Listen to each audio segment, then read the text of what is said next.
Many people would say that they want to know the truth of who they are, the truth of why they are here in this world, an authentic calling for meaning and purpose in their physical existence. But what if I told you that this path to truth would leave you lonelier, more confused, more energetically exhausted than the condition you were in before when you were sleepwalking? Would you still want to know the truth? You see, the human being, first and foremost, is wired to survive in the physical world, in our physical bodies. And this means access to shelter, access to food and water. It means a sense of belonging, a sense of community with other human beings, a sense of shared values with those around you. But thriving authentically requires something else. It requires something so much more. When you start to awaken to your unique calling, how am I different? What's special about me? What am I here to do?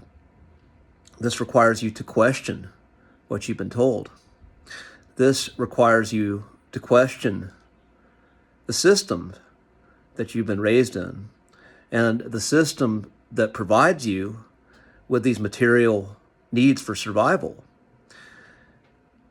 And when you start to awaken, when you start to question things, at some point you find out that the system is rigged.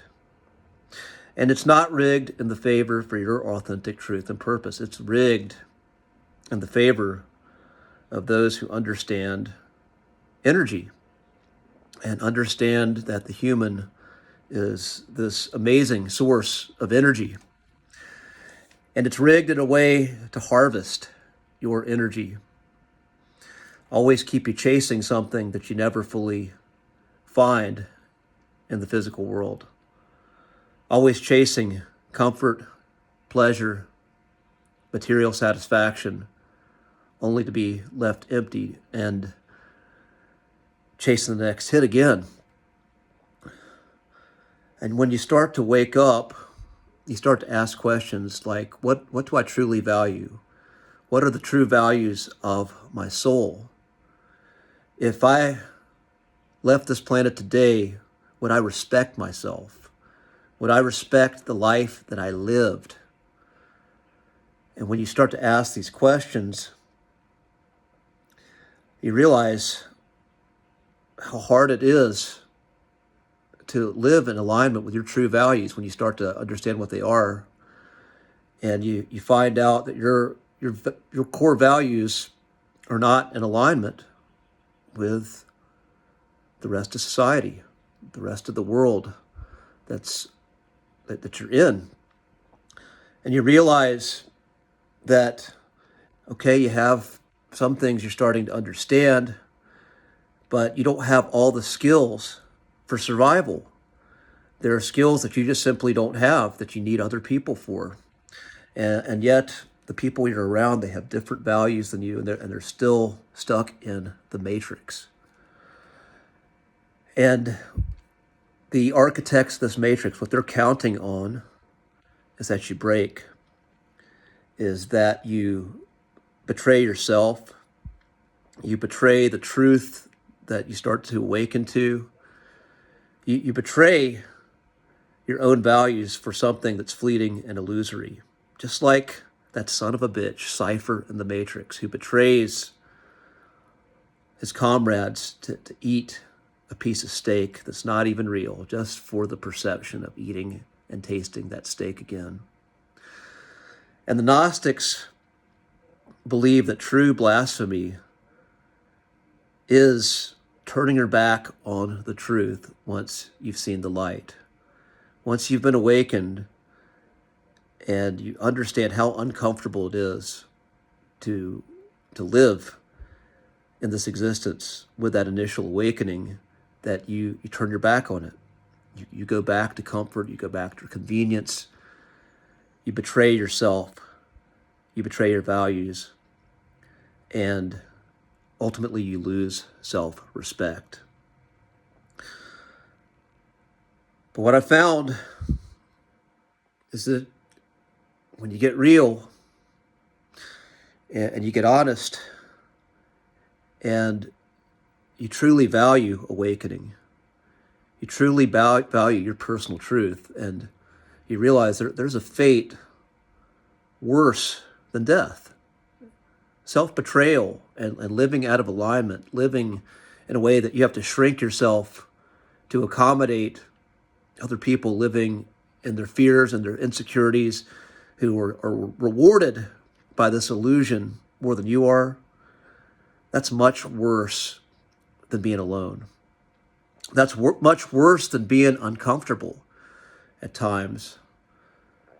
And another lie that's propagated is just when people make it as if once you make a decision, once you change your frequency and you start to wake up, then immediately the outside world starts to shift and is going to bow to you. And I've made videos about this, but I found that shit ain't the truth. The truth is, when you truly wake up, you're going to constantly be tested.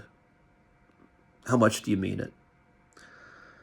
And when you consistently show up in alignment with those words, where your actions and your words and the majority of your thoughts and beliefs start to get some coherence, it's only then that your outside world starts to catch up. And in that lag time, you are going to face loneliness. You're going to face discomfort. You're going to face times when you feel disconnected from God, disconnected from Source, just like Jesus on the cross saying, Father, why have you forsaken me? The Jesus, the Christ story, that tells a lot of truth about spiritual wisdom and the truth about the calling of a higher calling in the human spirit, whether you're Christian or not. The Christ life and that message has got real power if you take it in and you meditate on it, and you do your best to understand what that story is about.